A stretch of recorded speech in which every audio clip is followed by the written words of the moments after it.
Então, ontem nós falamos sobre 4 pontos importantes para concluir nosso assunto da semana toda sobre a importância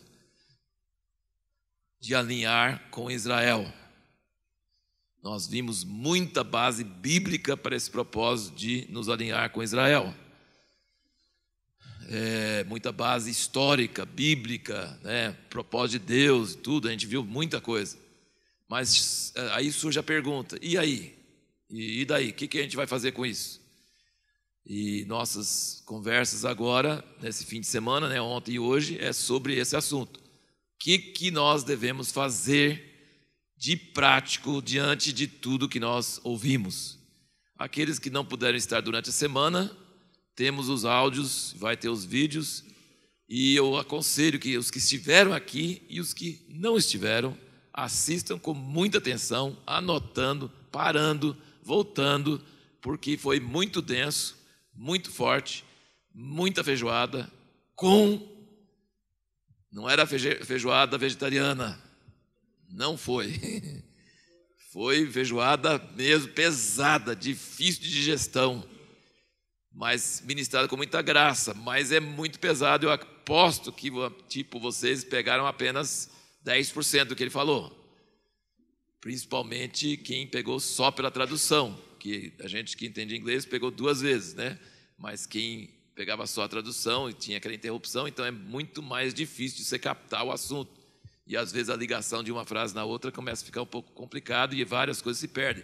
Quando você assiste de novo o áudio ou o vídeo, você consegue pegar coisas que você não pegou, tá? Mas essa base pode parecer complicada, mas ela é muito simples, muito simples. A mensagem final é muito simples, é algo que traz... Acabou totalmente o retorno aqui. É algo que traz muita simplicidade, que é o que nós estávamos falando ontem em nosso primeiro tema, que é sobre Babilônia e Jerusalém. Babilônia é confusão e complicação, e Jerusalém é simplicidade e paz, E então os 4 pontos que nós demos ontem, eu não vou delongar sobre eles, mas os 4 pontos foi Jerusalém e Babilônia, a cidade que vem do céu ou a cidade que o homem constrói, aquilo que Deus faz ou aquilo que o homem faz. E as características são que tudo que o homem faz gera Babilônia, gera confusão, gera divisão e é um Deus nos acuda. E o que Deus faz gera paz, simplicidade e perfeição, dura para sempre. O segundo ponto foi que nós não vamos ver João 17 cumprido se não unirmos o remanescente, que é nós, da igreja, com o remanescente de Israel, que é os judeus messiânicos agora, que já tem. Se não unirmos nós com os judeus messiânicos, João 17, que é a união da igreja entre si, como o pai é com o filho, não vai acontecer. Não tem base. Vai unir aonde? Em cima de quê? Vai unir em Roma? Vai unir nos Estados Unidos? Vai unir na Alemanha? Vai unir aonde? Qual a base? A base tem que ser Jerusalém, que é o lugar onde Jesus morou, de onde ele foi e onde ele vai voltar. E então não tem lógica tentar unir a igreja, como João 17, se nós não unirmos com os judeus messiânicos. E nós vimos que essa união da igreja, gentios, das nações, com Israel, produziu o Novo Testamento, no curto período de tempo, quando teve, que foi 30, 40 anos. Foi um derramamento da unção, da presença de Deus de uma forma tão grande, que nós temos o Novo Testamento, que era cartas que ele estava escrevendo e se tornou a palavra inspirada de Deus para nós hoje. Então, vai haver uma unção inédita, vindo sobre a igreja, à medida que árabes e judeus e a igreja internacional todinha começar a se unir como uma só noiva de Cristo, vai descer a unção. Como diz naquele salmo, quão bom e agradável é que os irmãos vivem em união, é como óleo precioso que desce sobre a cabeça e vai descendo. E o rio que sai debaixo do Monte Hermon sara o deserto, supre de água, tudo. É maravilhoso. Então, quando a igreja unir, como Jesus orou em João 17, nós vamos ter poder e santidade. E isso não vai acontecer se nós, já no nosso estado meio dividido, meio complicado, não unirmos com os judeus messiânicos. Primeiro, porque aí vai começar aquele período de 30 anos ou 40 anos que teve no início e vai ter no fim. Eu estou falando 30, 40 anos, mas pode ser menos, pode ser mais. Mas vai ser um períodozinho curto, porque a unção, a chave vai ligar, a unção vai começar a chegar e vai começar a ter poder para unir a igreja. E João 17 vai começar a formar essa noiva perfeita, e essa noiva perfeita vai causar ciúme em Israel, e Israel todinho vai ser convertido e Jesus vai voltar. Amém? Esse é o segundo ponto. O terceiro ponto é que, se nós queremos entender qual a essência que os judeus trazem de volta para nós, que durante esses 2000 anos, sem eles, nós perdemos alguns conceitos, algumas coisas importantes, perdemos, o evangelho ficou vazando e ficamos com o restinho. Você já viu a cara daqueles mafiosos quando eles recebem uma mala e supostamente é a mala cheia de dólares, e quando eles abrem a mala, o que eles vê? Jornal velho. Você já viu? Pois assim é o evangelho hoje. Prega-se o evangelho muitas vezes, mas a pessoa continua do mesmo jeito. Falou que é boas novas e pensa que vai abrir, vai resolver, vai ter alegria, vai ter paz, e abre lá, só tem jornal velho. E a pessoa vai para a igreja, não encontra nada.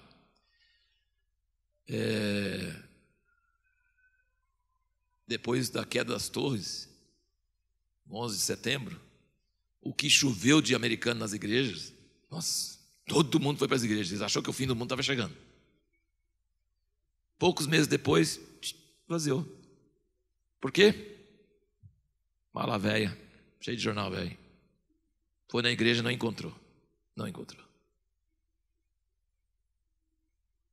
Isso é muito triste, isso deve fazer-nos chorar. Não apontando o dedo para ninguém. Tal igreja, tal pastor, tal... Não tem nada disso. Nós pecamos, nós erramos, nós estamos tristes. Já pensou andar no barquinho, né? Nós estamos todos no mesmo barco.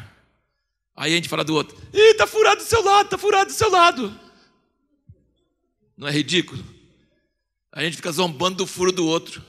Está furado do seu lado, você está no mesmo barco, vai afundar todo mundo. Quando a imprensa fala que tal pastor caiu em pecado, ou tal igreja está fazendo isso, esses dias falando, Crivella falou lá, dando algumas vantagens para os pastores, e aí todo mundo, tá vendo, não presta. E a gente fala assim, não presta mesmo. Peraí, é seu barco. Mas eu não sou da igreja do Crivella. Não interessa. Não interessa. Não interessa. Esses dias, eu estava falando em Jundiaí sobre como as nossas palavras fora das reuniões desmancha o poder das nossas palavras nas orações. Deus gosta de sua oração. Ele recebe. Vai com sinal demais. Mas depois que você sai da oração, suas murmurações, críticas, fofocas, maledicências, vem tudo com sinal de menos e desmancha tudo que você orou. Depois você fala assim, mas Deus, eu estou orando, o Senhor não responde. Ele fala assim, eu queria, né? Mas tudo que vem de mais, depois vem tudo de menos, apaga tudo. Então, irmãos, Deus já me repreendeu de falar, por exemplo, mal da Universal do Reino de Deus, ou mal da Assembleia, ou mal da congregação cristã. E uma vez eu falei em público, falei numa igreja batista, uma igreja batista, falei, é errado, não devemos falar mal de ninguém. A Universal tem muita coisa ruim, mas tem muita coisa boa. Tem pessoas que eram alcoólatras, endemoniados, estão livres, servindo a Deus, abençoados. E aí, no fim da reunião, veio um irmão e falou comigo: muito obrigado por falar isso, porque eu fui convertido na Universal. Não senti paz de continuar lá, mas acho que por 5 anos eu tive lá. Eles me tiraram. Gente, nós machucamos uns aos outros, nós maltratamos uns aos outros, maledicência, a língua é um negócio terrível, e nós precisamos aumentar a oração e diminuir a reclamação e a crítica. E teve um irmão, o John Hyde, que era apóstolo de intercessão, e ele foi orar uma vez. Ele era missionário na Índia, e ele foi orar por um pastor nativo lá, que ele achava muito frio, muito formal e sem poder. E esse John Hyde era ele orava assim intensamente. E ele começou a falar: Deus, o senhor sabe tal irmão, ele sabe como é que ele é frio. Aí o Espírito Santo falou com ele: quem toca nele, toca na menina dos meus olhos. Para de falar mal dele. Ele tomou um choque. Ele falou assim: mas Deus, mas é verdade? Você falou assim, não tem problema. O que fala em Filipenses? Tudo que é bom, tudo que é agradável, tudo que é de boa fama, nisso pensai. Aí ele falou: Deus, me perdoa. Até na oração a gente fala mal das pessoas. Não quero. E aí ele começou a louvar a Deus por coisas boas. Às vezes é bem difícil de achar, né? Mas a gente procura. Procura coisas boas na pior pessoa que você conhece. Procura coisas boas, porque tem. E aí, à medida que ele começou a louvar a Deus pelas coisas boas da vida daquele pastor. Sabe o que aconteceu depois? Ele louvou a Deus uma hora inteira pelas coisas boas do pastor. O pastor ficou avivado e começou a se transformar, e todas aquelas coisas ruins que ele ia orar foram resolvidos, porque ele estava louvando a Deus pelas coisas boas. Amém? Então, Deus está querendo mudar nosso conceito, nossas bases. Então, esse terceiro ponto: qual que é a coisa mais importante que os judeus vão trazer para nós de volta, e já estão trazendo? O conceito de aliança. O conceito de aliança. Nós perdemos isso. A Igreja Católica não tinha isso. Ele segurava as pessoas por causa da instituição.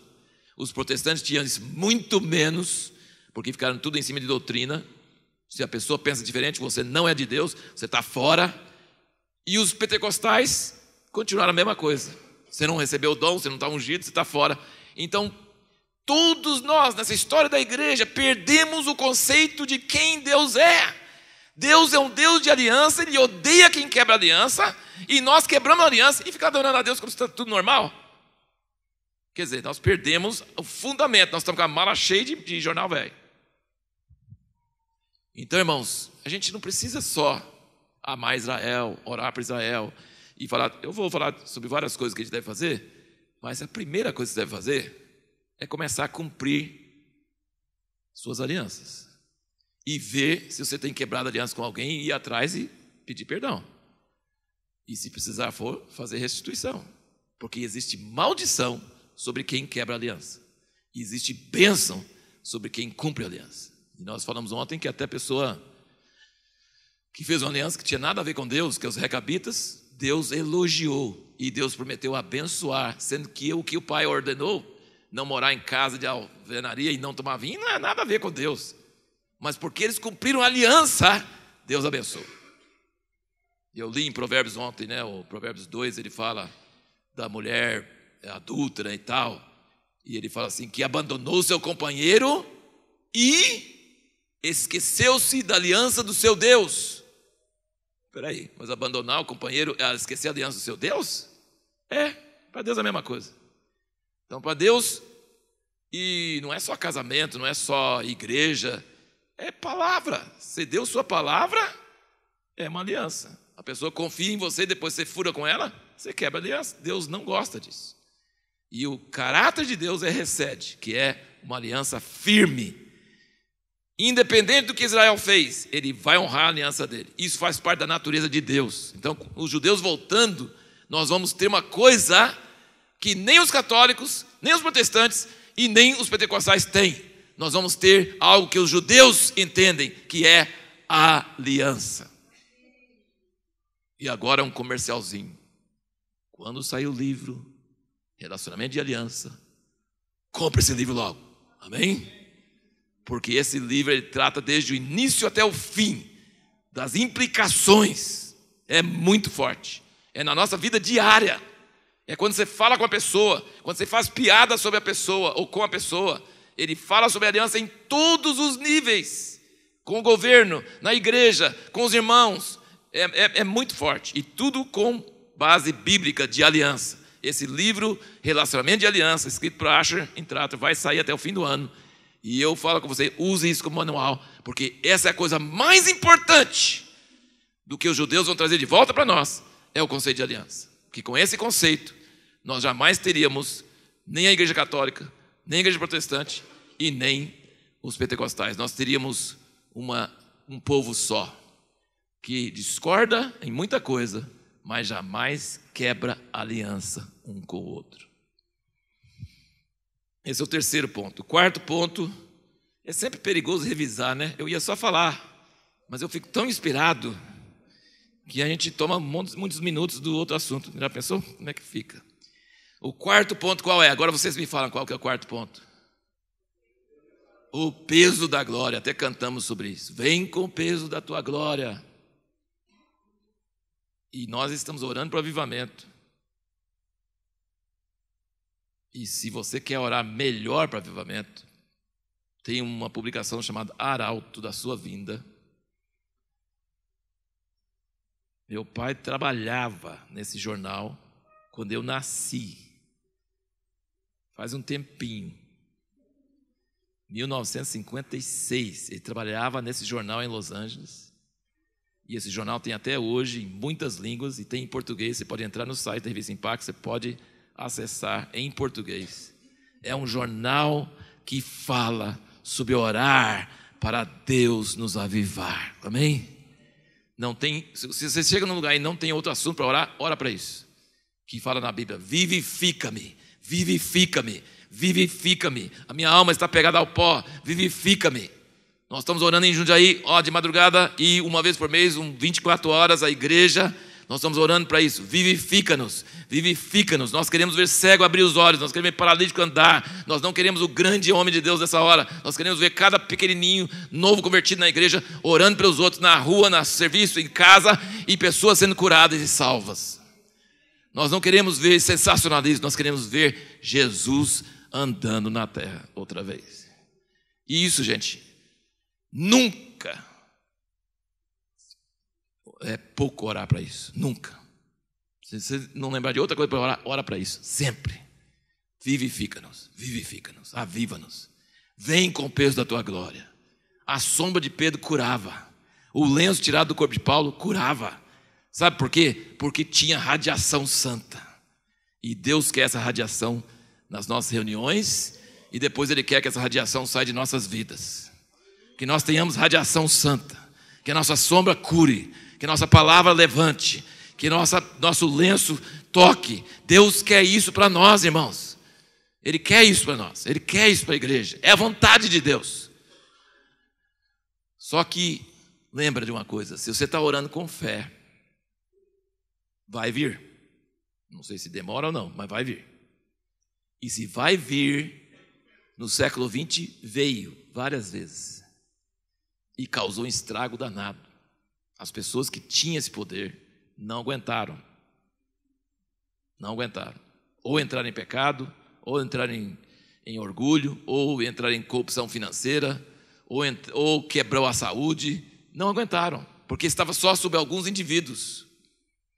E não tinha alicerce. E quando você põe uma construção muito pesada num alicerce fraco, ele trinca. A nossa estrutura de igreja hoje funciona para a unção que nós temos, que é quase nada. Mas põe um pouquinho de unção, põe um pouquinho de sucesso, põe um pouquinho de cura, põe um pouquinho de poder, vai começar a fluir muitas pessoas. Jesus não tinha tempo para comer, não podia entrar na cidade. Vai vir muita gente, e muita atenção, e muita mídia, e muita perseguição. Nós aguentamos? Se nós cremos que vai vir, faz um alicerce que aguente. E o alicerce que aguente é: nenhum líder deve ser sozinho. Nenhum líder não deve ter uma pessoa que ele presta contas, que dá direito para a pessoa chamar a atenção dele. Ele deve cultivar relacionamentos de amizade, que quando ele está baixo, o outro levanta ele. Quando ele está alto, ele levanta o outro. Nós temos que ter um alicerce sem trincas e que aguenta peso da glória de Deus. Que o cara pode acabar de ser usado por Deus e sair da reunião e alguém fala assim: você está tratando sua esposa errado, você está tratando seu filho errado, você tratou suas finanças tão errado. E ele fala: não fale comigo, porque eu sou ungido do Senhor. E aí ele bota ele em quarentena. Tipo, entendeu? Nós temos que ter uma estrutura assim. Nós não podemos ter uma estrutura que permite que o cara seja ditador, que ele não presta conta para ninguém. Já chega. O século XX já nos deu um exemplo demais do que acontece. Nenhum ser humano aguenta o peso da glória. Nenhum ser humano aguenta. Então nós precisamos de uma estrutura de relacionamento, de aliança, de compromisso uns com os outros, que quando o poder chegar, nós vamos aguentar. O homem não vai roubar a glória de Deus. Deus vai ser o único glorificado. E o homem vai poder ser usado por Deus e voltar para o seu cantinho, humildezinho. Sabia de uma coisa? Quem tem a noiva é o noivo. O amigo do noivo se alegra. O amigo do noivo, no caso, era João Batista. Quando o ministério apostólico, profético, começa a ministrar, ele está agindo na função de amigo do noivo. Mas você acha que amigo do noivo é grande coisa? Quem tem a noiva é o noivo. Então a pessoa tem que aprender a ministrar e depois correr de volta e sentar na plateia, porque ele é parte da noiva. Ele tem que baixar, ele tem que humilhar, ele tem que virar ovelha, ele tem que ter pastor. Entendeu? Ninguém está acima disso. Ninguém está fora disso. A glória é só de Deus, não é do homem. Quando nós começamos a ver a exaltação do nome do homem, cai fora, porque é perigoso. Mas a humanidade gosta de glorificar o homem. Gosta, ama, idolatrar. E nós temos que ter uma estrutura que corta isso, que não permite isso. Que, sabe, então esse é o quarto ponto, o peso da glória. O quinto ponto é: nós precisamos reconhecer os dons que Deus deu para a igreja, para as pessoas. Toda pessoa na igreja tem um dom. Não tem ninguém que não tem um. Tem uns que tem 5, tem uns que tem 2 e tem uns que tem 1. Mas não tem nenhum que não tem nenhum. Todos têm dons, todos. Se você quiser pôr um título para esse ponto, você põe cultura de honra, tá? É um título, cultura de honra. E nós precisamos então aprender a discernir o dom que cada pessoa tem. Quando nós chegamos perto da pessoa, nós precisamos discernir qual é o dom dela, qual o carisma dela. Ela nasceu com que tipo de unção? Quando é que ela brilha? Alguém contou para mim uma história de um cara que pegou carona na estrada e passou uma caminhonete e ele entrou na caminhonete. E aí, quando você entra em contato com um desconhecido, qual a primeira coisa que você fala? Está fazendo calor, está frio. Por exemplo, quando você entra no elevador, um estranho, se você quer puxar a conversa, o que você faz? Está calor, né? Faz tempo que não chove, né? Porque, tipo, o tempo é comum a todos, então você tem que pegar algum ponto que é comum. Mas esse cara que entrou na caminhonete, ele puxou todo o assunto que você pode imaginar. E o outro, não pegava. Sabe aqueles motores a gasolina que você tenta puxar assim, não pega de jeito nenhum? Ele tentando fazer pegar e não pegava nem a pau. Família. Você lembra daquele cara tão faminto que estava comendo? E eu falei: você tem pai? Ele falou: nem mãe.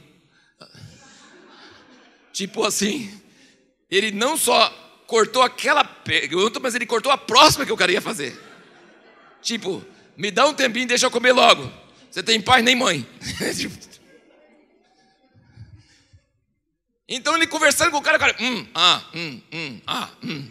Ele falou assim: eu acho que eu encontrei um cara que não se interessa por nada. Nem família, nem emprego, nem serviço, nem tempo, nem estrada, nem nada. nem geografia. Rapaz, aí ele foi falando, não conseguia nada. Calou um pouquinho, depois eles passaram por um tomatal muito grande ao lado. E ele falou assim, ele sem esperança, já perdeu a esperança, o cara não tem nada. Ele falou assim, nossa, mas que tomatal lindo aqui. O cara desatou a falar. Tá, tomate grande, pequeno, como é que planta, como é que faz. Nossa, ele achou o talento do cara. Ele só tinha um, mas estava lá, tomate.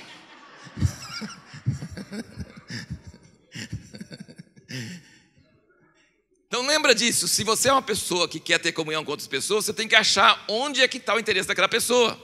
E o interesse daquela pessoa está quando ela brilha, quando ela começa assim, brilhar os olhos e falar, ela está ali, ó. Ali você tocou no que é quente mesmo, sabe? Que ela quer mesmo, que ela gosta. E não existe uma pessoa na igreja que não tem talento. Tem uns que tem 1, tem uns que tem 2 e tem uns que tem 5, mas todos têm. Todos têm. Ninguém é chamado para ser esquentador de banco. Ninguém é chamado para ser plateia. Todos são chamados para exercer o dom divino que Deus deu na vida deles. A faxineira tem um dom. Todos têm os dons. E muitas vezes nós sufocamos os dons porque nós não procuramos, nós não tentamos achar. E gente, deixa eu falar com você, quando você acha o dom da pessoa, o que você faz? Ajoelhe, prostre, porque é Deus. Deus se manifesta nos dons das pessoas. Não interessa seu cargo, não interessa a sua função. Se Deus deu um dom, nós precisamos reconhecer o dom e submeter e honrar aquele dom. Amém? É um irmão nosso lá em Jundiaí, ele falou que quando a faxineira está limpando a casa dele, e é o escritório dele, e ela está limpando o escritório dele, eu não deixo ninguém limpar meu escritório. Mas, porque assim, na hora que você deixa limpar, você deu autoridade para aquela pessoa, e eu não quero que ninguém tenha autoridade no meu escritório. Só eu. Mas ele falou que estava saindo do escritório, ela falou assim, não sai, estou limpando o corredor. Ora, ele é o patrão, ela é a funcionária. Mas na área dela, ela é a faxineira. E essa é a unção dela, e ai de você se você não submeter. Vocês estão entendendo o que eu estou querendo dizer? Tem um amigo que trabalhava na Dersa, a antiga Dersa, que hoje está na Autoban e tal. Ele falava assim, tem um chefão de toda a operação, de todas as estradas. E ele trabalhava na rádio. Aí ele fala assim, quando o chefão vai com o motorista das viaturas, ele fala para o cara, eu sou o seu superior, mas aqui na estrada você manda, eu não mando nada. As equipes de especiais do exército, eles têm alguém que é responsável, mas eles não mandam em tudo não. Quando é para navegação, é o navegador que manda. Quando é para atirar, é o atirador, entendeu? Eles têm que ser assim, não pode ter esse negócio de uma cadeia de comando. O cara não entende, não é a unção dele, não é a área dele. Então, irmãos, você pensa assim, eu estou começando a ver surgir os primeiros sinais na igreja de que nós vamos parar de ter essas divisões ridículas que a gente tem e nós vamos começar a honrar os dons e os carismas que Deus deu para os outros. Você quer tudo? Ele não vai dar tudo para você, ele deu para os outros. Você quer de Deus? Pega do outro. Pega do outro, nós vamos pegar dos irmãos da África do Sul, amém? Nós estamos pegando coisas lá de Israel. Nós vamos pegar de vários lugares. E se é de Deus, prostre-se, honre, submeta. Seja a empregada, seja quem for. Se ele está agindo no dom dele, na autoridade dele, submeta, porque é Deus. Isso chama cultura de honra. E na cultura de honra tem duas palavras importantes. Reconhecer, submeter. Quando você reconhece, aí você submete. Ele fala, ninguém conhece segundo a carne. Não olha para a aparência da pessoa. Procure entender quando os olhos dela brilham, quando o Espírito Santo está sobre ela, quando ela age com unção, submeta a unção dela e honre ela. Nós estamos vendo muita pobreza na igreja, porque os dons menores, os dons mais desprezíveis assim, aos nossos olhos, nós desprezamos, nós não honramos. Então a pessoa não se sente incentivada, ela não tem alegria, ela não faz. E a gente vai, por que não tem vida na igreja? Porque nós não honramos Deus na igreja. Você quer saber mais sobre isso? Leia aquele livro, Cultura de Honra. Leia Cultura de Lealdade. Alguém estava me falando hoje. A cultura da... Resgate da lealdade. Quando Deus, que essa obra está começando só no início.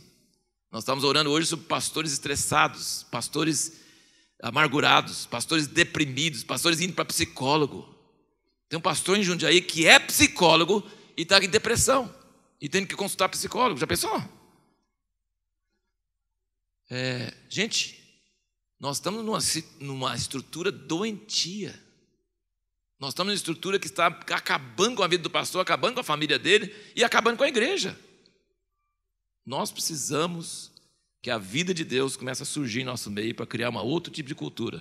Tem um outro tipo de cultura. A cultura de honra, quando você entra num lugar que tem a cultura de honra, o lugar está vivo. Ninguém está ali passivo. Está todo mundo animado, porque ele vai agir no dom dele e ele vai submeter ao dom dos outros. Então todo mundo alegre, todo mundo se sentindo útil, sentindo participante. É isso que nós queremos. E à medida que isso começar a surgir, esse corpo de Cristo, esse gigante que está na face da terra, ele vai começar a levantar. Ele vai começar a levantar. A anemia da igreja vai acabar e a igreja vai começar a ter autoridade. Nós precisamos demais uns dos outros. E nós vamos virar uma grande sinfonia. Uma sinfonia de jazz. Por que eu estou falando que é uma sinfonia de jazz? Porque não tem roteiro para você seguir. Tem que olhar só para o maestro. E aí cada um faz o que sente que está mais certo e tal. E é um negócio... Se Deus vai fazer, por exemplo, nossas reuniões de oração de manhã são totalmente uma aventura. A gente nunca sabe o que vai acontecer. Nossas reuniões da igreja deviam ser assim. Toda reunião você sabe exatamente o que vai acontecer. Nossa, aí é muito chato. Você fala assim, não vou na reunião porque vai acontecer a mesma coisa. Eu já vi. Assisto pela televisão, se for o caso. Entendeu? Tem muita gente desigrejada no Brasil porque a igreja é chata. Porque a igreja não tem aventura. Porque a igreja não tem risco. Porque a igreja não permite que o Espírito Santo crie coisa nova. Mas Deus gosta de jazz. Ele não gosta de coisa assim, só tocando o que já foi tocado. Não, vamos tocar o que nunca foi tocado, mas em sintonia, sinfonia. Essa coisa tremenda. Você lê o livro Alinhamento, você vai perceber o que eu estou falando sobre essa grande potencial que tem quando todos se sentem úteis e dirigidos pelo Espírito Santo. E todos são submissos ao dom do outro. Quando um está profetizando e o outro tem unção, um primeiro cala e o outro fala. É maravilhoso. O egoísmo destronado, Deus entronizado, a igreja em sinfonia tremenda. É assim que nós vamos ser sustentados financeiramente nos últimos dias. Porque ninguém vai poder comprar nem vender sem a marca da besta. Como é que você vai fazer? Mas o mundo vai ficar horrorizado porque o dinheiro vai fluir de uma pessoa desconhecida para outra pessoa desconhecida e eles nunca vão saber como é que foi esse negócio. Não tem um centro, não tem uma sede, não tem nada. É pela sinfonia do Espírito Santo. Deus coloca no coração uma pessoa, você manda para ele, outro para ele, outro para outro. É aquele negócio tremendo e o FBI, o CIA e todos os outros não vão achar nada. Não é maravilhoso isso? Então é melhor aprender na reunião para depois aprender com dinheiro. Amém? Bom, vamos então para a mensagem de hoje. E vocês vão anotar 10 pontos. Então não faça confusão, porque os 5 pontos são de ontem. Fecha, acabou, termina. E começa agora 10 pontos. E os 10 pontos são o que nós devemos fazer em relação a Israel diante de tudo que nós ouvimos. Gente, esses 10 pontos, talvez você é chamado para fazer um deles. Você não é chamado para fazer os 10. Mas a igreja pode fazer os 10. Amém? Alinhamento não significa que todo mundo faz tudo. Alinhamento significa que nós estamos ligados com pessoas que estão fazendo uma coisa e a outra fazendo outra coisa, e outra fazendo outra coisa, e aí nós estamos ligados, amém? Por exemplo, se eu estou ligado com Asher, com Dan Juster, e você nunca viu eles nada, mas você é ligado comigo, com quem você é ligado? Com eles. Chama alinhamento. Alinhamento é você põe o prumo na parede e o tijolo de cima não está tocando no tijolo de baixo, mas ele é alinhado com o tijolo de baixo, certo? Então nem todo mundo faz tudo, mas todos estão ligados e alinhados com quem está fazendo uma dessas coisas, amém? Agora tem muitas coisas aqui que todos nós precisamos fazer. Então vamos rapidamente, 10 pontinhos, assim, anota e pensa e ora sobre isso e pensa qual deles faz seu olho brilhar. É seu tomate, tá bom? Qual deles fala assim, esse eu quero, esse o Espírito Santo já colocou em meu coração, esse eu quero mesmo. Primeiro, oração. Não se faz nada no reino de Deus sem oração. E o que eu falo sobre oração? Qual o propósito da oração? Por Israel, pelos judeus messiânicos, pela conversão da nação. Que jeito que deve ser a oração? Constante, persistente, perseverante, insistente. Qualquer coisa que tenha esse ente no fim, pode pôr. Perseverante, consistente, constante, perseverante, suplicante. Qualquer coisa, pode vai pondo. Todos os antes falam assim, essa é a oração.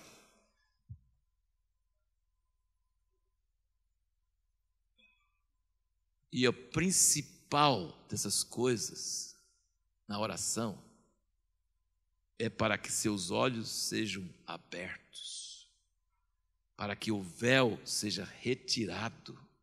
O véu foi colocado para nós entrarmos. Está na hora do véu ser retirado. Irmãos, eu fui lá no Muro das Lamentações, uma dessas últimas vezes. Eles deixam você entrar lá. Gente, você tem que entrar com a cabeça coberta. Mas você pode entrar lá, no meio deles. Eles estão nem aí. Eles não olham para vocês, não fica distraído. Eles estão lá assim. Eles estão lá com o livro na mão e estão assim, concentrados. Uns estão amarrando aquelas coisas no braço, outros estão assim, outros põem aqueles negócios aqui na testa, na mão, mas eles estão ali, cada um, estão ali. Eu falei, oxalá que o povo de Deus orasse desse jeito.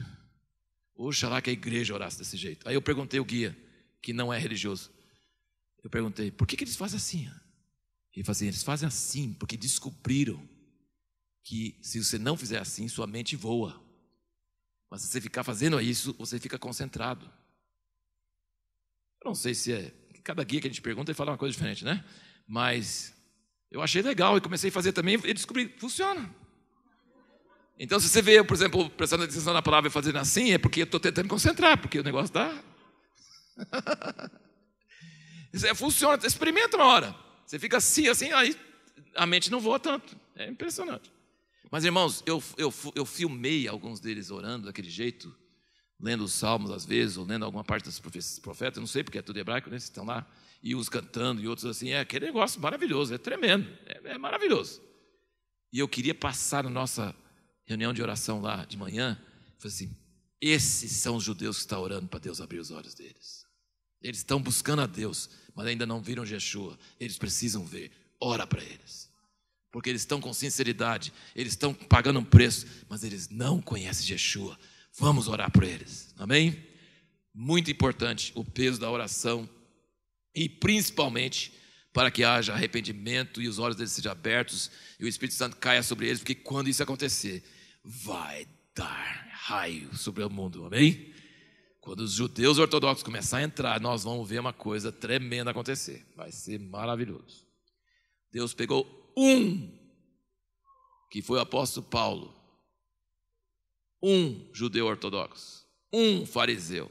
Olha o que o Paulo fez. Imagina se Deus começar a pegar esses caras, que já tem dedicação, que já tem busca, já tem sinceridade, busca a Deus, mas sem sabedoria. Imagina quando Deus abrir os olhos deles, vai soltar uma energia sobre esse mundo que você nem imagina. Então vamos orar para isso. Vamos orar para isso. Irmãos, esse movimento de oração no mundo todo é um prenúncio da volta de Cristo, sabia? Esses 24/7, esses casos de oração, essas coisas que estão levando, é um prenúncio. Deus está preparando o mundo para a volta do Filho dele. O Archer esteve diante desse muro das lamentações e ele estava lá orando e ele sentiu que sem a oração da igreja, o véu sobre Israel não vai ser tirado. Por isso que ele sai pelo mundo falando, ora para nós, ora para nós, ora para nós. Porque quanto mais oração da igreja tiver, mais esse véu vai ser rasgado. E Deus vai começar a visitar. O segundo ponto, arrepender. Nós precisamos nos arrepender pelo que a igreja fez com os judeus durante os séculos. Nós precisamos arrepender pelas maldades que a igreja fez em nome de Jesus. Em nome de Jesus. Quantas coisas horríveis a igreja fez. Nós precisamos arrepender disso. Ou às vezes a igreja não fez, mas ficou ao lado com os braços cruzados e deixando o Hitler fazer o que fosse, e perseguindo e tirando, e nós não fazendo nada. E nós precisamos arrepender também da igreja hoje, que envergonha o nome de Cristo e não causa ciúme nos judeus. Tantos cristãos indo lá para Israel e fazendo peregrinações e adorando coisas santas e pedras e batizando no Rio Jordão. Gente, o judeu olha para isso, não causa ciúme. Nós precisamos arrepender pelo passado e pelo presente. Nós precisamos falar, Deus, não é os outros da igreja, não é nós. E nós queremos nos arrepender e nós queremos suplicar que o Senhor nos perdoa para que Israel seja salvo. Amém? Terceiro ponto.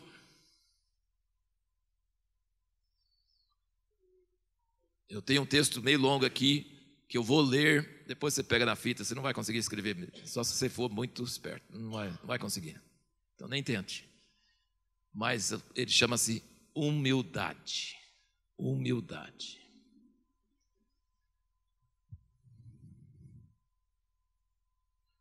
Nós precisamos nos preparar para largar teorias favoritas, sabe? Nós precisamos nos armar com humildade para dizer, eu pensei que eu sabia e eu pregava desse jeito, mas não é desse jeito. Eu preciso ser humilde, eu preciso ser ensinável. Essa semana, acho que nós ouvimos muita coisa, talvez mudou muito seus conceitos. Pessoas que acreditam no arrebatamento secreto da igreja têm que humilhar. Pensou, pregou, errado, não é a Bíblia. Tem muita coisa da Bíblia que nós interpretamos errado. Então prepare-se, que nossos irmãos mais velhos e os ramos naturais estão voltando. Seja humilde, não precisa mudar só porque é judeu, tá? Porque o judeu tem um monte de bagunça e balela pior ainda do que o nosso, tá? Eles têm um Talmud lá que é 20 volumes, tudo de bobagem. Igual nossos comentaristas também, nossos teólogos também, nossas coisas. Então assim, só porque é judeu, não quer dizer que é verdade.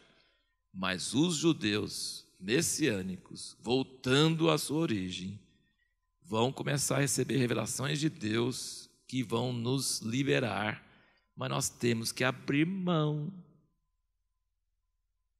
Senão nós vamos ficar presos. Será que eu conto para vocês a história do coquinho ou não? Coquinho é o seguinte, jeito de pegar macaco na África. A Suzana talvez não vai concordar, porque isso é só, talvez lenda, talvez seja lenda, mas que a lenda serve também.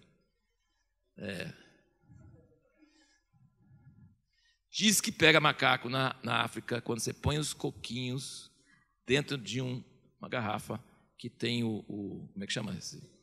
A boca estreita, gargalo. Então vai enfiando, você amarra essa garrafa numa árvore, bem amarradinho. E o macaco enfia a pata e pega o coquinho. Já entenderam? Quando ele vai puxar para fora, não vai. O gargalo não deixa. E a garrafa está amarrada na árvore. Você pegou o macaco. Mas o macaco poderia se livrar facilmente, não poderia? É só a pata entrou, na pata não sai? Ele fica lá, e você chega aí pegando ele, ele não solta o coquinho, ele não solta o coquinho. Ele não solta. Mas se ele pensasse um pouquinho, minha pata entrou, minha pata sai. Do jeito que entrou, do jeito que sai. Mas sem o coquinho. Por isso que eu falo com os irmãos, solta o coquinho, irmão. Porque tem muita gente orando, Deus me livre de Satanás, me livre disso. Ele fala, solta o coquinho, bichinho. Ele, não, eu quero coquinho também. Fala, então vai preso. Então você tem as suas pessoas que são pegadas a bens materiais. Deus manda você mudar de cidade, e porque tem uma coisa maravilhosa em outra cidade, Deus vai te usar em outro lugar. E você, não, mas eu vou perder minha casa, mas eu vou perder meus bens, vai dar prejuízo. Ele fala assim, solta o coquinho. Tem muitas pessoas que perdem o melhor de Deus para elas porque eles não aguentam abrir mão do coquinho. Abre mão do coquinho. Deus tem muitos outros coquinhos lá fora. Então isso também funciona em relação a doutrinas favoritas, interpretações favoritas, conceitos favoritos. Nós temos que ser humildes. Se não formos humildes, nós vamos nos apegar a coisas favoritas, modos de pensar favoritos, doutrinas favoritas, e isso vai nos prender. Quando veio o mover do Espírito Santo na igreja com os dons, muitos falaram, não, isso é fanatismo, isso é do diabo, isso é não sei o quê, isso é o quê, não pode ser, imagina, não pode ser, não tem jeito de ser, olha, fulano profetizou errado, fulano, aquela coisa toda, um monte de coisa. Então você rejeita. Rejeito, isso não é de Deus. Aí você fica lá com seu coquinho lá, e a unção vai embora, e a presença de Deus vai embora, e a unção, né? Então é isso que vai acontecer nesses últimos dias, gente. Deus tem um plano, Ele tem um projeto, Ele vai cumprir esse plano, esse projeto, mas tem que estar humilde, disposto a aprender, amém? Disposto a abrir mão, disposto a entender as coisas novas que Deus está trazendo para nós. Quarto, contribuição financeira. Se você não dá financeiramente, é porque você não ama. Dinheiro mostra o que você gosta, o que você ama. Se eu quero saber o que você ama, me mostra onde você gasta seu dinheiro. Tá? É só tipo, é um termômetro da verdade, média assim, ó. Onde você gasta seu dinheiro? Onde você gasta seu tempo e onde você gasta seu dinheiro. É só saber isso. Aí eu sei o que você ama. Tem gente que ama médico, acredita? Né? Me falaram esses dias que o posto de saúde ficaram vazio durante a Copa. Imagina. Por que o posto de saúde ficou vazio durante a Copa? Se Copa cura doença, então devia ter Copa o tempo todo, né?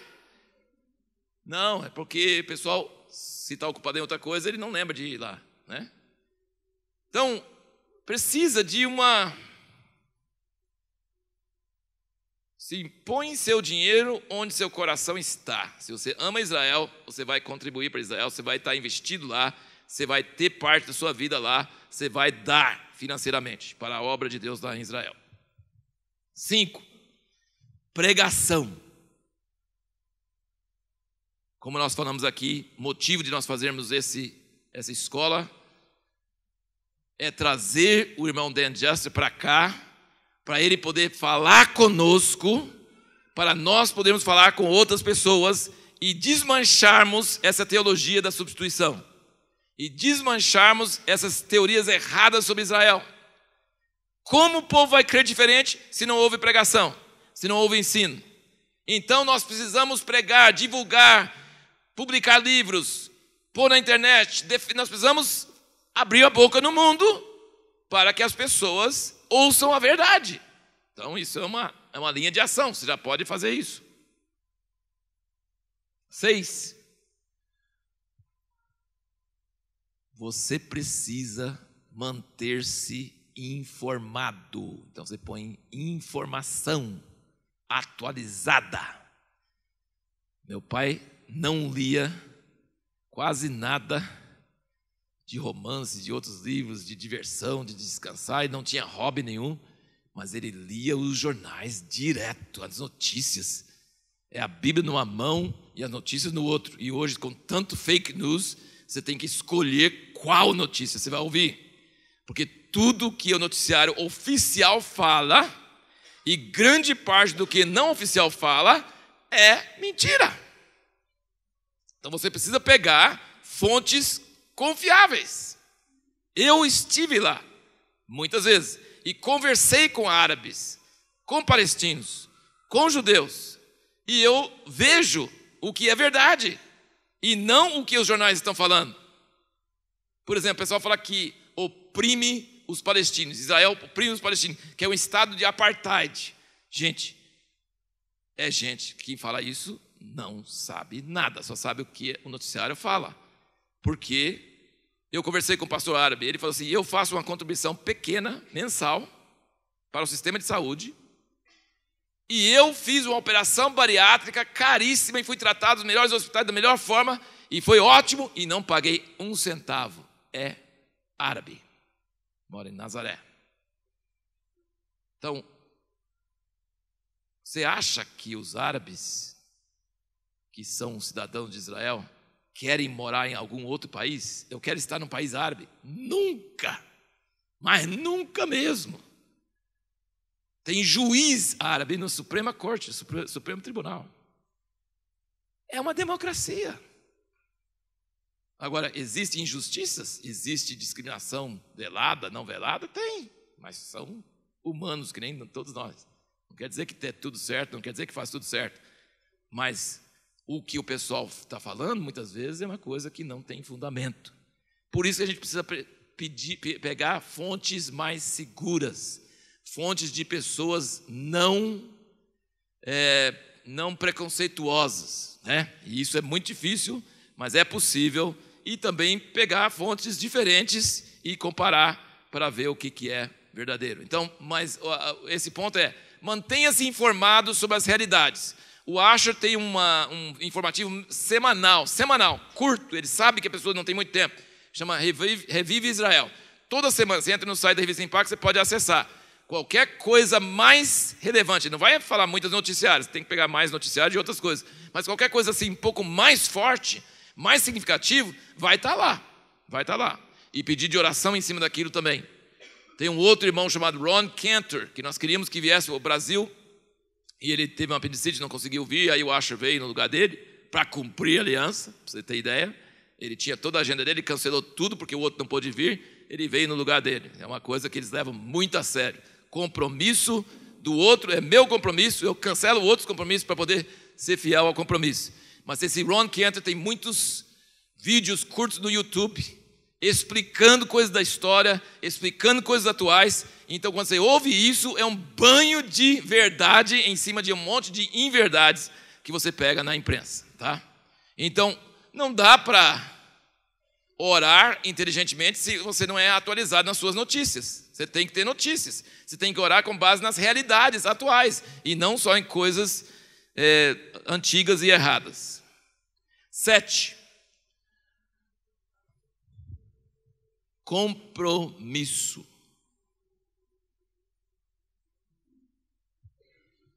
O que eu quero dizer com compromisso? Eu quero dizer, a Bíblia fala, cingi os lombos do vosso entendimento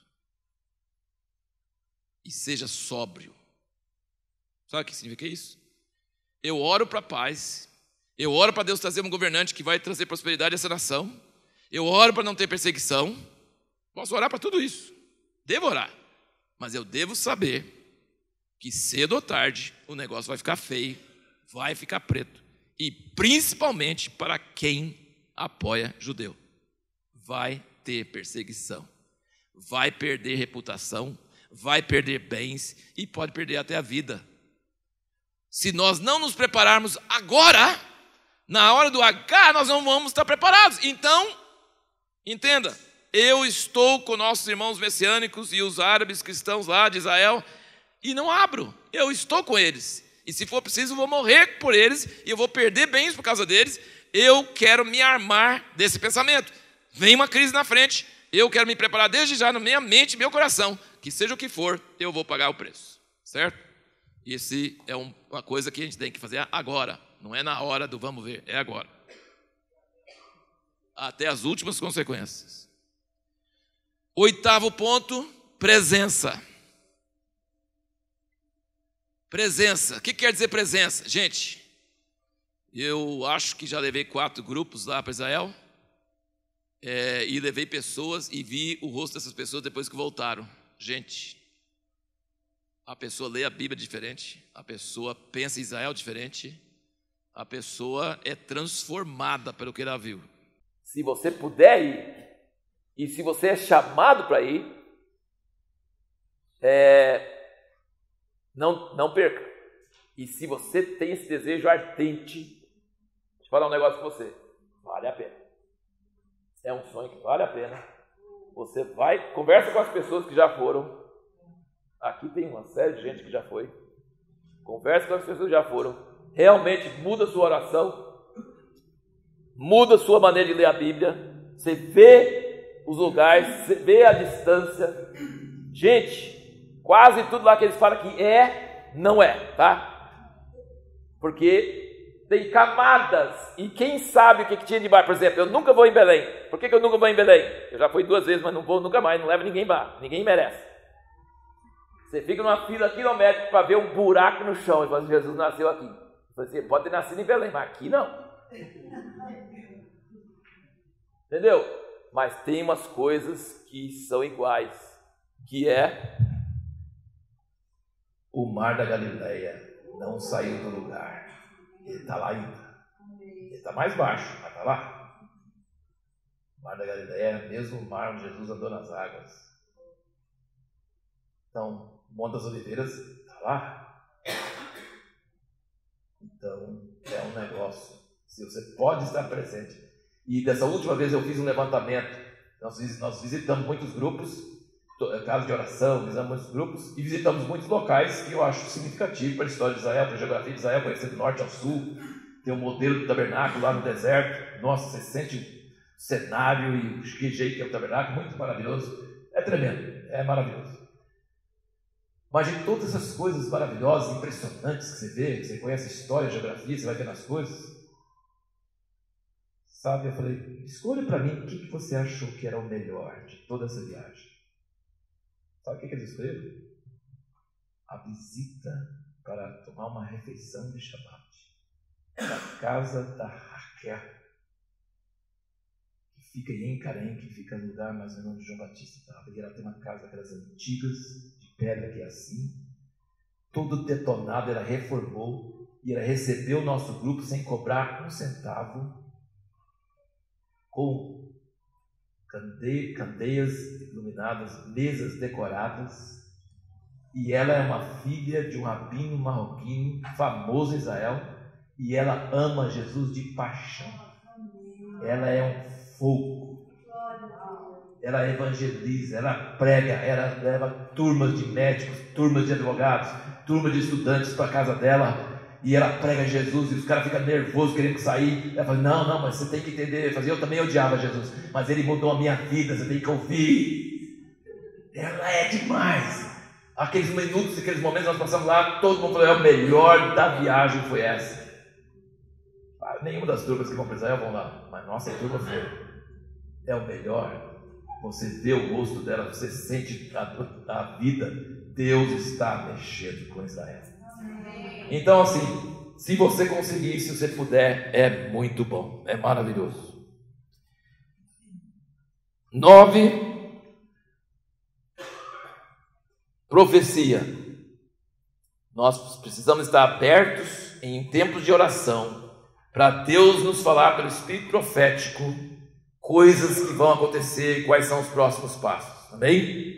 Podemos crer que o Espírito Santo pode falar em nossos corações sozinhos ou orando em conjunto o próximo passo, algo que Ele chamou nós para fazer, e Ele vai cumprir essas coisas.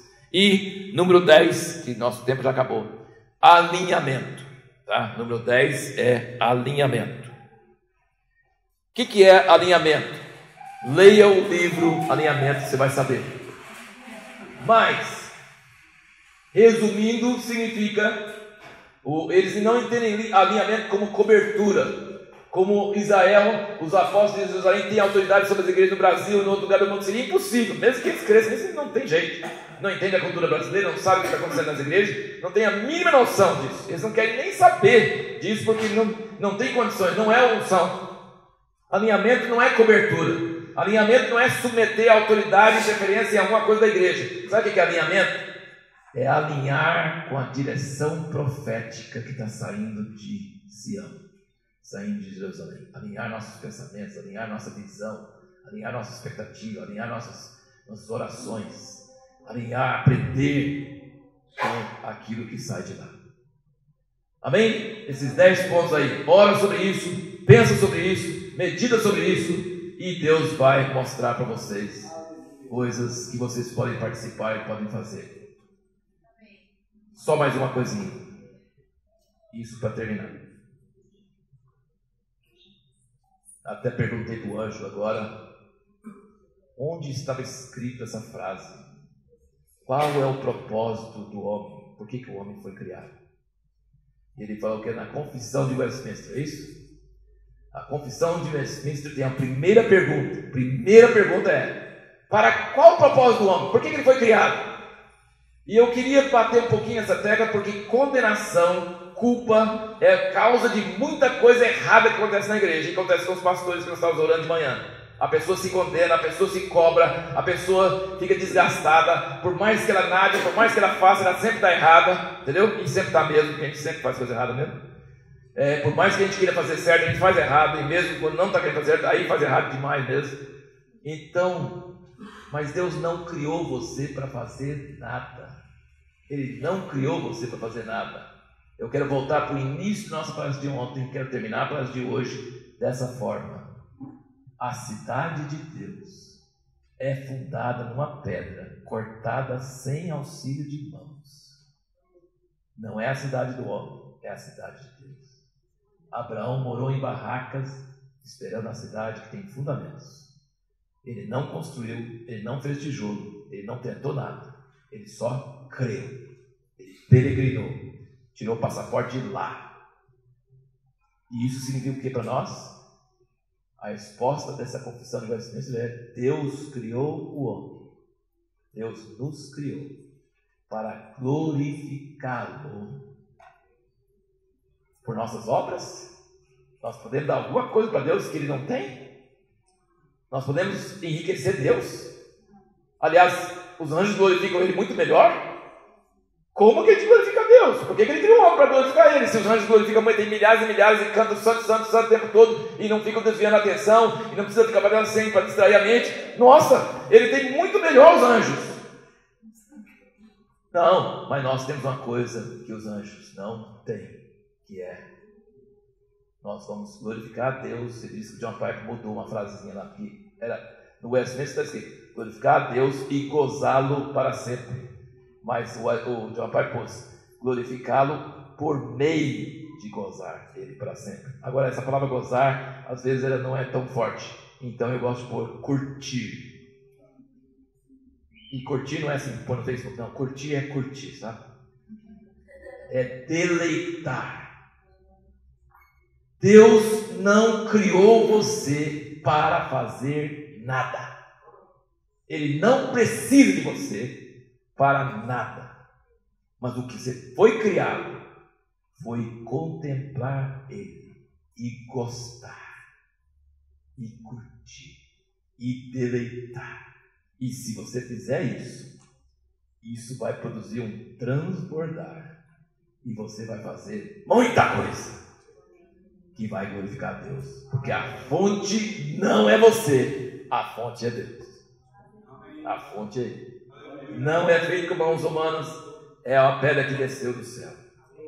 Não é você que faz nada, é o Espírito Santo em você.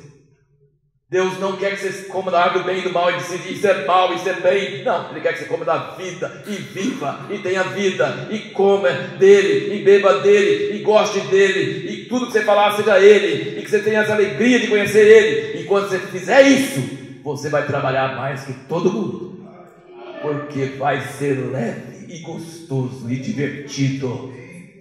Amém? Amém? Nenhuma dessas 10 coisas é difícil. se for o Espírito Santo que faz dentro de você. Nada. Deus não quer, Deus não está cobrando nada, não está com a prancheta lá não. Ele está falando: você gosta de mim? Você me curte? Você gosta da minha presença? Você achou o caminho do deleite eterno? Vamos ficar em pé. Aleluia, Jesus. Glórias ao teu nome, Senhor.